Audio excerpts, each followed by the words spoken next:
ओबीसींचं आंदोलन आता थांबलेलं आहे आणि आम्ही आमचं आंदोलन थांबवतोय असं बबनराव तायवाडे म्हणाले। 2 मागण्यांसंदर्भात फडणवीसांसोबत चर्चा होणार आणि शिष्टमंडळानं 12 मागण्या पूर्ण केल्या असल्याची माहिती सुद्धा तायवाडे यांनी दिली। त्याच्यामध्ये ज्या आपण मागण्या केल्या त्याच्यावर काय आपण काढू शकतो, काही आपण पुढे बैठक घेऊन मुंबईत त्याच्यामध्ये सोल्युशन्स काढू, त्याला मार्ग काढू।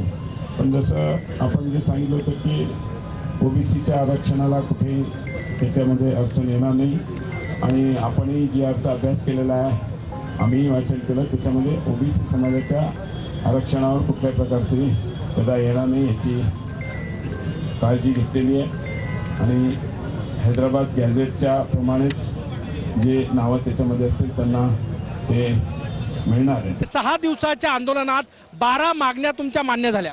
नक्की नक्की हा राष्ट्रीय ओबीसी महासंघाचा मोठा विजय आहे की या मागणीकरता मागील 2 वर्षापासून आम्ही संघर्ष करत होतो आणि यावर्षी सुद्धा सुरुवातीपासून जी संघर्षाची भूमिका घेतली की ओबीसीच्या आरक्षणाला धक्का लागता कामा नये, सरसकट कुणब्यांची प्रमाणपत्र देण्यात येऊ नये।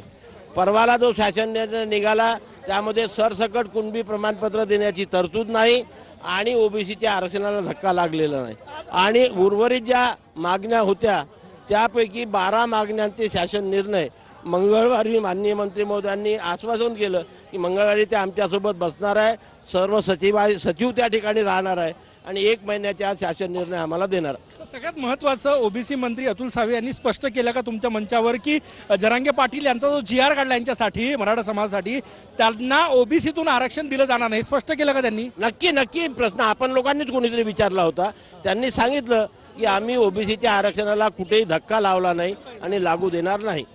ज्या मागण्या मान्य झालेल्या आहे त्यावर समाधानी आहात तुम्ही? नक्की नक्की मागण्या त्यांनी पूर्ण केल्या, मग समाधान मानावंच लागेल, आम्ही समाधानी आहोत। उपोषण मागे घेत आहे? उपोषण मागे घेतलं ऑलरेडी, उपोषण मागे घेतलं ऑलरेडी।